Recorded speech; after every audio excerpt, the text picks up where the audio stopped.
पाठ 2 शेर और किशमिश। चारों ओर पहाड़ियों से घिरा हुआ एक सुंदर गांव था।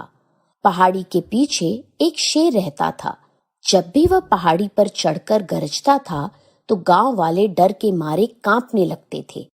एक बार की बात है, कड़ाके की ठंड पड़ रही थी, चारों ओर बर्फ गिर रही थी।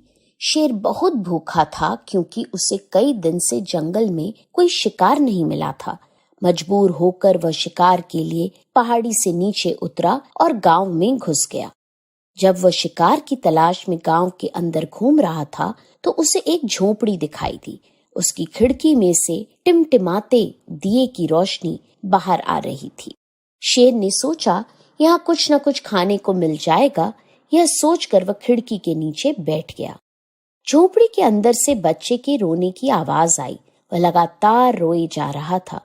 शेर मौका देखकर झोपड़ी में घुसने ही वाला था कि एक औरत की आवाज आई, चुप रह बेटा, देख लोमड़ी आ रही है। बाप रे, कितनी बड़ी लोमड़ी है, कितना बड़ा मुंह है इसका, कितना डर लगता है इसको देखकर। लेकिन बच्चे ने रोना बंद ना किया। माँ ने फिर कहा, वह देखो भालू आ गया, खिड़की के बाहर बैठा है, बंद करो रोना नहीं तो भालू अंदर आ जाएगा। लेकिन बच्चा अभी भी रोए जा रहा था। उस पर डराने का कोई असर नहीं पड़ा। खिड़की के नीचे बैठा शेर सोच रहा था, अजीब बच्चा है यह तो ना लोमड़ी से डरता है ना भालू से। देखो देखो, माँ की आवाज आई, देखो शेर आ गया, शेर। वह रहा खिड़की के नीचे। फिर भी बच्चे का रोना बंद नहीं हुआ। शेर को बहुत आश्चर्य हुआ। उसे बच्चे की बहादुरी से डर लगने लगा। उसने सोचा, वह कैसे जान गई कि मैं खिड़की के नीचे हूँ और इस बच्चे को शेर का नाम सुनकर भी डर नहीं लगा। शेर ने आज तक ऐसा कोई जीव नहीं देखा था जो उससे न डरता हो। वह तो यही समझता था कि उसका नाम सुनकर दुनिया के सारे जीव डर के मारे कांपने लगते हैं। लेकिन इस बच्चे को उसकी जरा भी परवाह नहीं थी। उसे किसी चीज का डर नहीं है, शेर का भी नहीं।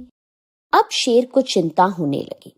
तभी माँ की आवाज फिर सुनाई दी, लो यह देखो किशमिश, अब चुप रहो। बच्चे ने तुरंत रोना बंद कर दिया।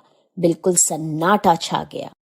शेर ने सोचा, यह किशमिश कौन है? जरूर बहुत खूंखार होगा। अब तो शेर को किशमिश के बारे में सोचकर डर लगने लगा। उसी समय कोई भारी चीज उसकी पीठ पर आकर गिरी। शेर अपनी जान बचाकर वहां से भागा।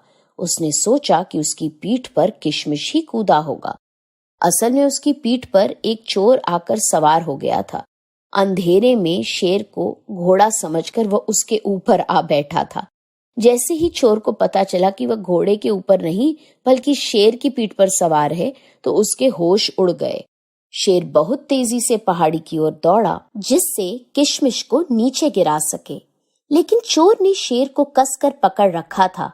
वह जानता था कि अगर वह नीचे गिरा तो शेर उसे मारकर खा जाएगा। शेर को अपनी जान का डर था और चोर को अपनी जान का। थोड़ी देर में सुबह का उजाला होने लगा। चोर को एक पेड़ की डाल दिखाई दी। उसने उछलकर डाल पकड़ ली और तेजी से पेड़ के ऊपर चढ़कर पत्तों के बीच छिप गया। अब उसने चैन की सांस ली। अब शेर की भी जान में जान आई। उसने मन ही मन कहा, भगवान को मेरी जान बचाने के लिए धन्यवाद। किशमिश तो सचमुच बहुत भयानक जीव है। उस दिन शेर भूखा वापस पहाड़ी के पीछे